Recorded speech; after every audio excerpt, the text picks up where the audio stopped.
The Bears go ahead and make news as I was actually taking a midday nap. It's official on the streets of Chicago. Gonna be real official soon once the Bears coaching staff and the Bears Twitter account sort of announces it. But Ben Johnson is indeed the guy. What's up? Welcome into the Halas Beat, brought to you by the Bear Report. I'm Usayd Koshul. He's Nick Whalen. You can check us out on Twitter at Usayd Koshul and at _Nick Whalen. Dude, I mean, what an eventful Monday afternoon. It's like 3 degrees here in Illinois. It is freezing cold all across the Midwest. The annual January polar vortex is here, but the Bears also make headlines. And then, like 2 seconds after that, NFL Network tweets that the Colts are hiring Lou Anarumo. And I'm sure you had the same reaction as me, which is just like nobody cares about what the Colts are doing right now. Yeah, it was cool because, the things were brewing and we started getting the flight reports, from Pontiac to Chicago. And then people were trying to figure out where these flights were going beforehand. And then if anyone follows Nick or Just Another Year, right, on Twitter, he went to the airport. It was trying to watch, and then he was live streaming it. And then during that, we all found out that Ben Johnson was hired. I didn't find out actually right away. I was, working from home, and whenever big news happens, man, you get the text, I was working away, and there's I'm what is going on? I get 10 texts from my boys, and because people know I'm a big Bears fan over the years, and it reminds me of big moments like this in Bears history, recent history. Where you are. I'll remember exactly where I was when Ben Johnson got hired. I remember where I was when they traded the first pick, when they traded for Jay Cutler. I don't remember when they traded for Khalil Mack, but you kind of remember those glimpses. And this is definitely a great day in Bears history. It is. And full disclosure, when you do what we do for the viewers out there, Nick and I both coaching football, so we're always wired to go ahead, and our brains, your brain has to constantly be on no matter what, because you're always thinking about something, whether it is what are you going to do for dinner or what the hell are the Bears going to do.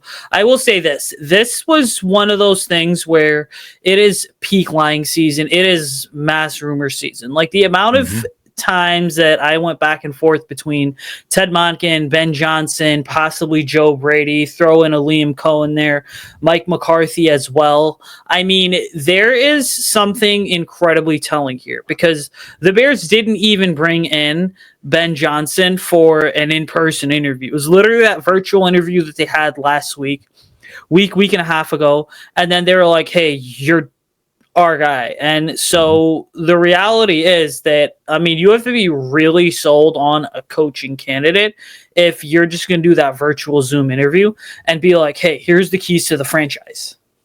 Yeah. And the other part to that, and I agree with you, because it is very rare, but I think it's a bit of a chase to get him.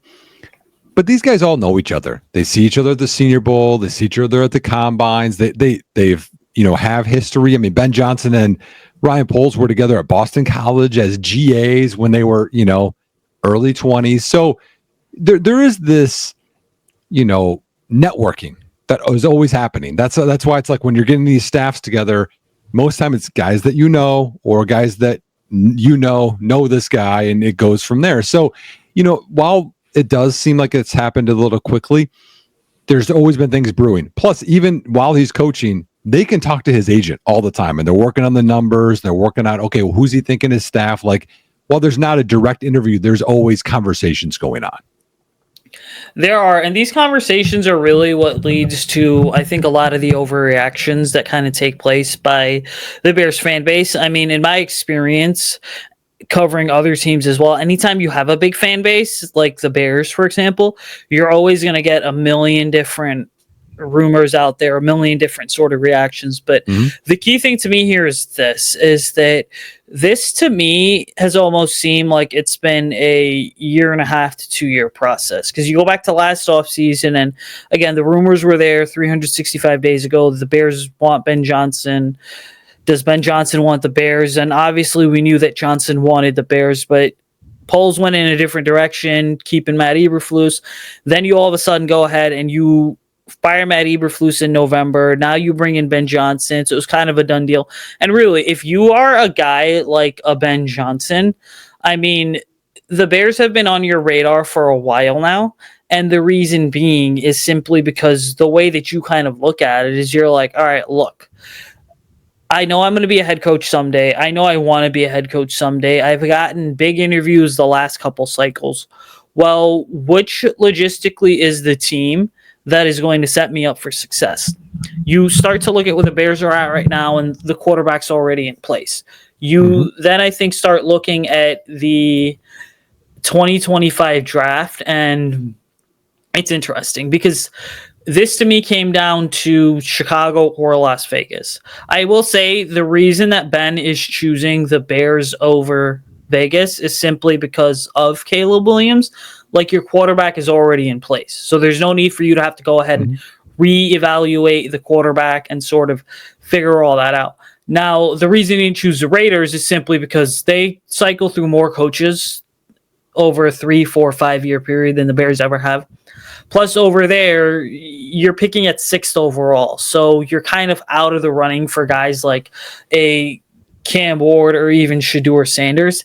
With the Bears, though, in a league where you don't necessarily have a lot of time, you at least have a shot at instant success. Yeah, 100%. And to me also, like, even if you include Jacksonville, and we're not going to talk about the GM situation there, there's a little doubt with Trevor Lawrence, right? He's been in the league long enough. Can he stay healthy? Is he the guy? When has he shown it? And that's not the case with Caleb Williams. And when you look at every job that anyone's ever had, Brian Daboll failed. You know, you go through when coaches fail, it's because of quarterback play. When they succeed, they're a genius. It's because of quarterback play. So you're chasing quarterback play. To succeed outside of that, everything has to come together. And even then, you still need good quarterback play. Like, think of the Eagles right now. Like, that team is loaded, right? And Hurts has been, I think, good enough to win and, you know, win playoff games and to succeed. So having the quarterback in place is huge. And plus, he's seen him up close, division games, right? He's seen that happen. And so I think that's why he had interest in the Bears last offseason, we heard, and why he's interested in the Bears, you know, currently, and why, you know, from the reports, I think everything that was leaked in the strength of Tom Brady as part owner, all that kind of stuff, that's either negotiations from his agent putting stuff out there, or it's just Raiders people being hopeful, maybe Brady's friends putting stuff in the media. But I mean, to me, it was never very close, because outside of that, the NFC is way easier to make a Super Bowl run than the AFC. Yeah, and you just factor the divisions between the AFC North, the AFC West plus the NFC North.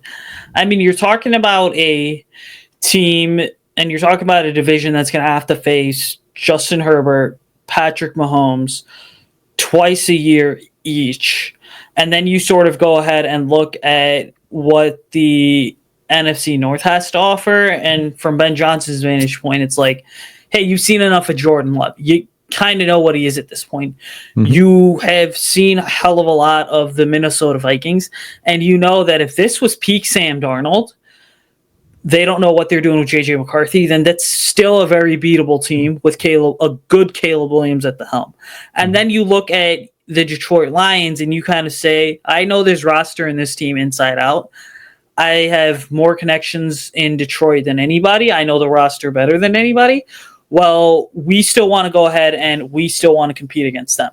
And then I think you obviously start to look at the other part of the AFC West, which is the fact that there's no guarantee that you are even able to get a rookie quarterback in the upcoming class that's going to be as good as Bo Nix was. Because for all the Bo Nix haters out there, let's call it how it is. Like, Bo Nix had his limitations coming out of college, but the Broncos found a way to make it work with him.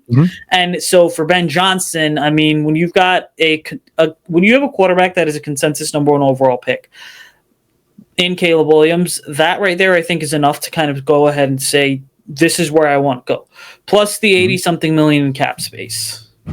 Yeah. And, you know, the other thing, going back to Detroit, is Detroit's not going to be as good next year because you don't have Ben Johnson. I mean, and they might not have Aaron Glenn either. And losing those coordinators, as we saw with Philadelphia 2 years ago, it does affect teams. And so we'll see how many total coaches they'll lose and how that will, have a domino effect. But that matters. And the other thing too is he can bring over not only some other coaches from Detroit, which I'm sure we'll talk about, but also some players. I have this up, y'all. So I know we're talking about the Bears and what they're going to do now, I think, coach-wise, free agency-wise, draft-wise.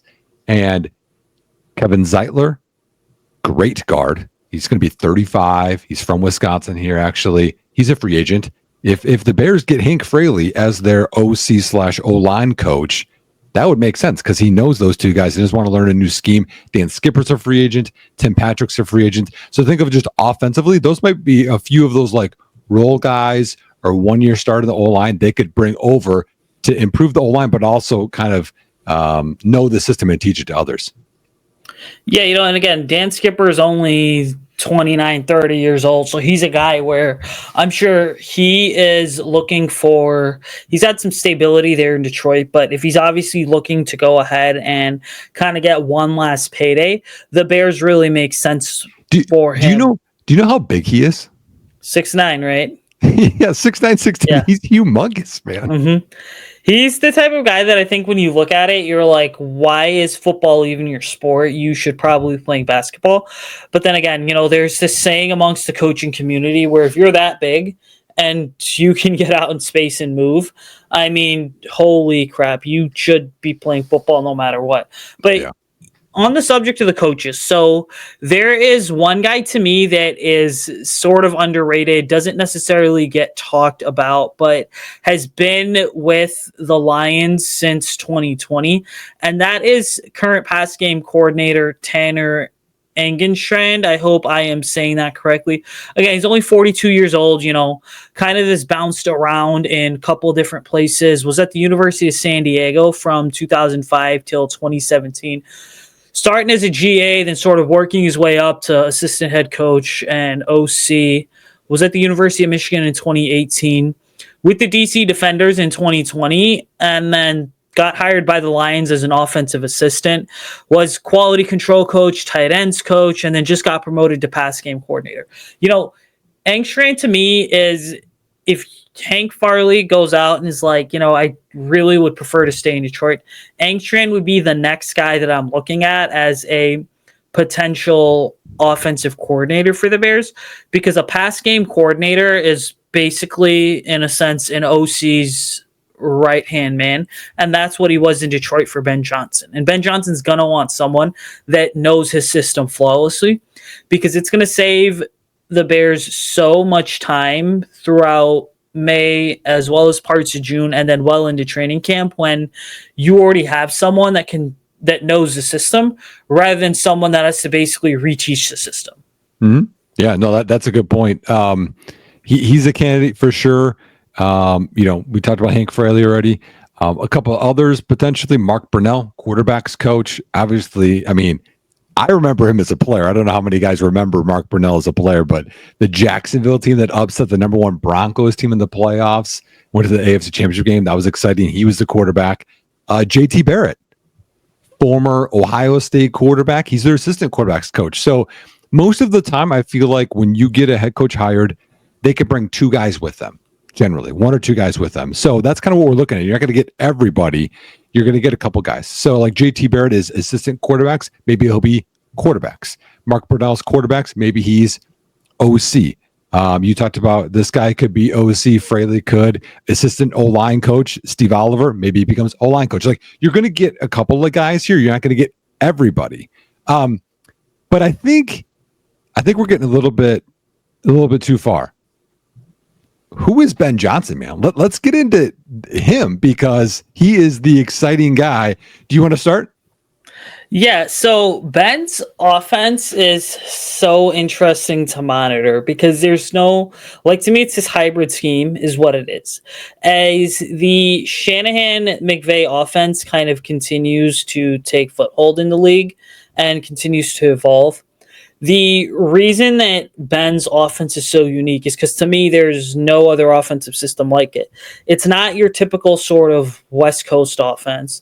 It's not a fully air raid offense either. And then it's not a Shanahan McVay system either. It's sort of, in a sense, a blend of all three, Yep. with just how he chooses to use every single one of those players. And he loves versatility because like Detroit's got a really good receiver room. You got guys like Tim Patrick, Amon-Ra St. Brown, Jamison Williams, Sam Laporta, the dynamic receiving tight end. And so when we sort of look at all of it, I think that as we sort of check to see here what is happening, Ben is basically a guy that's going to put his players in a position to succeed, and he's going to get the most out of the versatility that the Bears playmakers are going to bring. But I do think that knowing the personnel that's here in Chicago, don't expect to see a Detroit Lions type offense that leads the league in year one. Expect to see more so an offense that ranks anywhere from like 12 to 16, 17 maybe. I think it's going to be interesting. Yeah, he definitely puts guys in a position to succeed, which is what a good coach does. Lots of shifting and motion to create leverage. The O-line has been awesome in Detroit. So that's the one thing I think that's the big concern here is if he doesn't have the O-line, how's it gonna come together? But they have unique splits. I mean, I saw pin and pull, I saw crunch, trap, duo.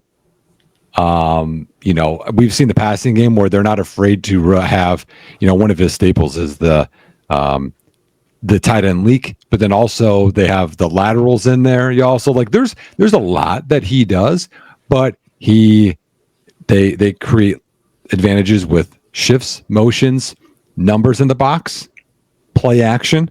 Like they do all of the things to help your quarterback, not to put everything on him where he has to be perfect. So that's the part that I like the most. And what I remember before this last game for Detroit, they had such an advantage EPA wise per drop back. I think what I read before, man, was the difference between their first, them in second place is the same between second place and like the Bears, like EPA per drop back, which was wild. So, having someone that can design things no matter what to get the strength out of Cole Kmet, Rome Odunze, DJ Moore, like whomever is going to be exciting.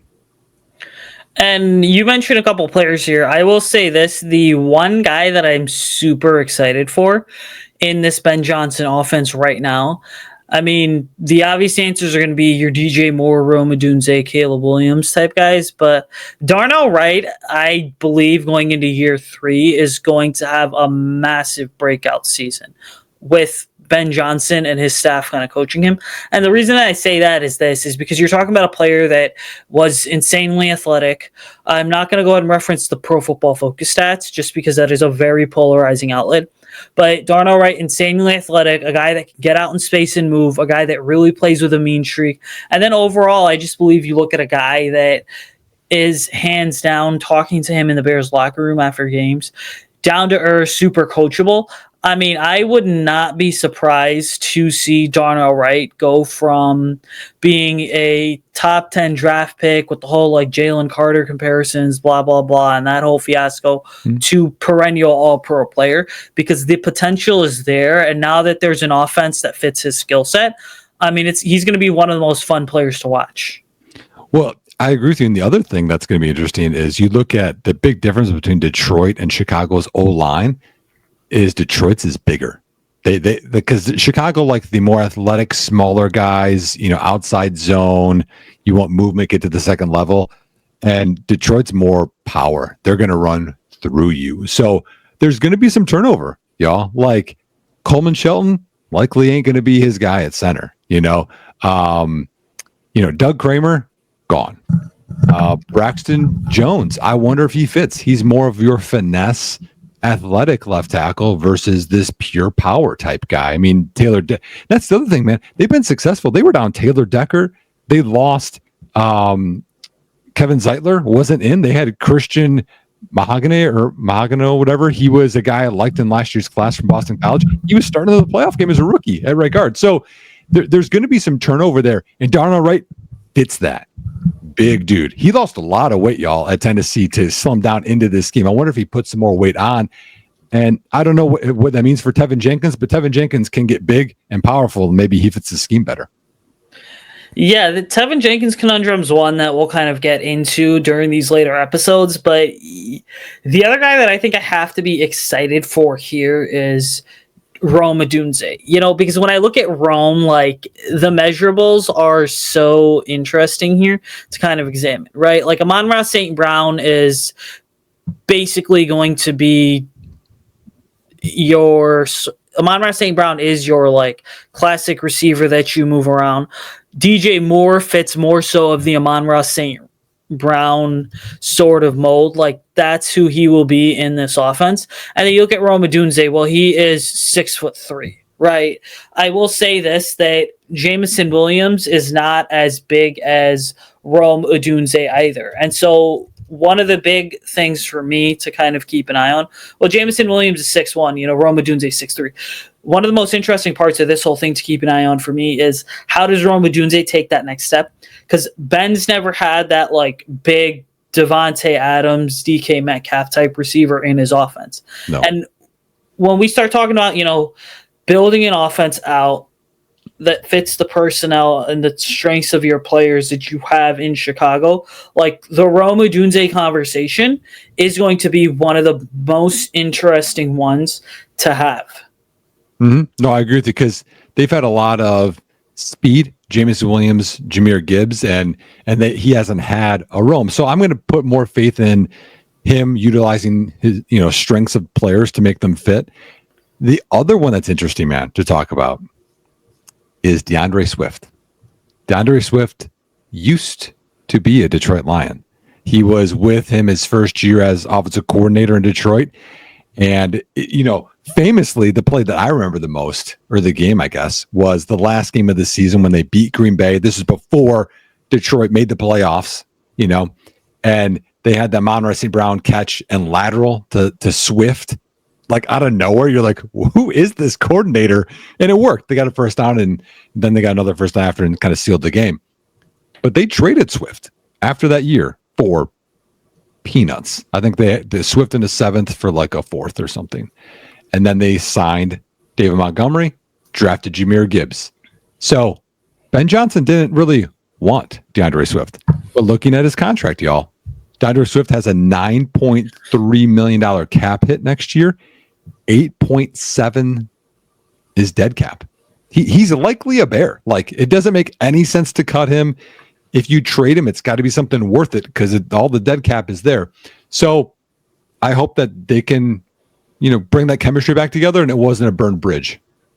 Yeah, I don't think it was a burned bridge because if we're going to be honest, I believe that was more so the Eagles getting on the phone and saying, hey, we want DeAndre Swift. This is what we're going to give you, rather than more so Ben Johnson wanting to get rid of it. But that brings up a really interesting point to me because you can't recreate the David Montgomery, Jahmyr Gibbs duo, but you can get sort of close to it, right? You have to start to wonder, 2025, Roschon Johnson's going into year 3, DeAndre Swift's going into the second year of his contract. I do think that the Bears are going to beef up the O-line this season, not just add to it, like legitimately beef it up and start getting bigger guys like Zeitler and Dan Skipper in there. That to me creates this conversation of what does this running game look like? Because Roschon Johnson, DeAndre Swift are not going to be as dynamic as Gibbs and Montgomery, but there's a lot of similar concepts that you can sort of look at, like duo, like your outside zone, looking at a lot of your trap stuff as well, and say that would fit the Bears running backs pretty tremendously. I mean, and part of it too is you have to teach it well. Like when I watched Swift in Detroit that year, they got him the ball in the flat, got him the ball in space, and watched him do his thing. I mean, I remember I think it was the Jacksonville game this year where they got Swift the ball on a couple of screens and some checkdowns, and he got like 80 receiving yards or something. The last half of the year, I can't tell you how many times I even remember Swift catching a pass. Like, again, using a player's strengths. His strength isn't running between the tackles. His strength is running outside. And so, him using whoever you have, Karan Amagaji, hey, this is what we got, this long arm guy. We got to figure out a way to get the best out of him. I feel like Ben Johnson will do that stuff. So one thing I want to touch on before we're done here, we got probably 5 minutes or so, y'all. Who is Ben Johnson? Where is he from? Okay. He's 38 years old. Okay. So he's still that younger head coaching type of clique that everyone wants. Was a walk-on quarterback at North Carolina. Didn't really play a whole lot. He's behind TJ Yates. Was a GA at BC. He was there for a few years, then bumped up to Miami, where he was an assistant quarterbacks, tight ends coach. He was tight ends coach when Dan Campbell became interim head coach. People remember that combination that comes up later. And then was receivers coach for 3 years, assistant and then head receivers coach. Then went to Detroit, was there for a couple of years. Dan Campbell gets hired there. He's like, hey, I remember Ben Johnson, keeps him. Then after, I think Anthony Lynn failed as OC in Detroit, then Ben Johnson became passing game coordinator for like the last 8 games of that season, then was OC the last 3 years. So just a little history on Ben Johnson. Really, he's been 3 places, never head coach before. So I am going to be honest, man. It may not work. Like right now we're all like, everything is glass half full. I prefer someone that's been places a couple different times as OC. We don't know what he's like as a head coach. I mean, this is a great hire. Don't get me wrong, y'all. But there are a few downsides too. We have to talk about it. Yeah, see, it's one of those where we ultimately look at it and have to understand, like, a lot of these teams now, so hiring a head coach is just a massive risk. Like, I don't know how much you remember about when the Eagles hired Nick Sirianni 4 to 5 years ago at this point. Mm-hmm. That was an awful presser in a city that will legitimately tear you to shreds if they get the opportunity to. And then you've got guys like Sean McVay. So my question is, and Sirianni again has been very successful in Philly, but now my question is just like, do you go, it's sort of like a spectrum here, right? Which end of the spectrum do you think Ben Johnson falls on? To me personally, and I'm hoping that I'm sort of right here in a couple of years, it's going to take 3 to 4 years to evaluate this guy, see what he's made of. It also, I think we have to understand something here is that this is one of those moves where you hope that he is sort of on that Sean McVay, Matt LaFleur, Kevin O'Connell side of the spectrum rather than a Matt Nagy / like polarizing Zach Taylor, Sean McVay type thing where, again, Sean Payton's been good, Zach Taylor have been good, but you could also make the argument that it got to a point in New Orleans where Sean probably should have been fired. It's probably going to get to a point where don't be surprised if next year at this time, the Bengals are looking for a new head coach. So it is not the most polarizing hire, but it is a very aggressive hire, which is when you got a quarterback like Caleb Williams, you need to be aggressive no matter what. Mm-hmm. Yeah, and nothing's guaranteed. So like this, I'm not trying to be like doom and gloom, but we have to have a realistic conversation that like there's both sides of it. Like we want Caleb to be great. Caleb might not be great. Like there's both sides to this. The one thing I thought was really interesting in the Ben Johnson profile. I got 2 things for you. One is he got inspired to be a head coach. I tweeted this out. Inspired to be a head coach from his college offensive coordinator, which was former Bears offensive coordinator John Shoop. So if people remember the run and Shoop that like Big Cat Williams used to call it, he had a hand in, developing and making Ben Johnson coach, which is cool. And then, actually the former Bears head coach Lovie Smith has a hand in the Bears getting Caleb Williams, which is a hand in us getting, Ben Johnson, which is funny. The other thing that's interesting, Ben Johnson, I mean, if you've read this, stop me. But again, another quiz for you, right? What do you think he majored in college? Wasn't it like computer science and mathematics? I looked at that and I'm like... Yeah, you got it. Yeah, so I was actually going to tweet this out, but I was like, hey, cool, the Bears got a guy that can solve algebra problems and can go ahead and probably write code as well. A bit of a, I guess, out-of-the-box hire in terms of what your college major was. Mm-hmm. The thing that gets me excited about that is thinking about how he uses space and angles. I don't know if that gets into it a little bit or analytics, but that's definitely a smart guy. So, it's a little bit of a different, I don't mean to talk poorly, but like Luce didn't come off as the smartest guy in the room, And I think he's a guy that cared. I think he's a guy that tried, but I don't think it's going to come off as he's the smartest guy in the room. Ben Johnson might be. And so that's, I think, when you're saying like what side you want it to be on, you want him to be that McVay side where he's always evolving and, changing his offense and things to get advantages for his players. And with these degrees and with the data that we've seen, because Jared Goff was a cast off, y'all. He made him look like one of the best quarterbacks in the NFL up until last week. So to me, I think these are good signs, and I think it has Chicago excited. It should. And we got about sort of 1 to 2 minutes left here. Let's end this thing off by doing our sort of closing show segment here. But you got a minute, dude, to tell me, does this genuinely mean the Ben Johnson hire? Does it mean that Ryan Poles, a polarizing GM right now, stepped up to the bat and genuinely delivered? Does this take the heat off Ryan Poles? Yes or no? And then why? I would say yeah. And like one of our other friends, DWC Productions, I called him, or I sent him a message and said, it's time to bring out the Ryan Poles hype video. If you guys have seen some of his clips and stuff, I think it needs to be, because they're paying Ben Johnson. That's a big part of it. You convinced ownership to pay him before even a second interview, and you got in front of everything. So as much as people have scrutinized moves that Poles has done, this is a major move. Whether it works or doesn't work, this was the move you had to do. Yeah, this was getting aggressive times 100, like we've never seen the Bears organization do before. But that's going to do it from us. Make sure you're following us on Twitter at Usayd Koshul _Nick Whalen. Check out the Bear Report on Twitter as well at Bear Report. Make sure you like, comment, subscribe to the YouTube channel. We're going to be doing this thing twice a week here moving forward. The next time we'll have a bit of a Ben Johnson film breakdown for you guys. So if you like to learn about X's and O's and what to expect and what goes into the double counter reverse and everything that he seems to run, you need to make sure you're tuned in here. Other than that, enjoy the national championship game, ladies and gentlemen. Bear down.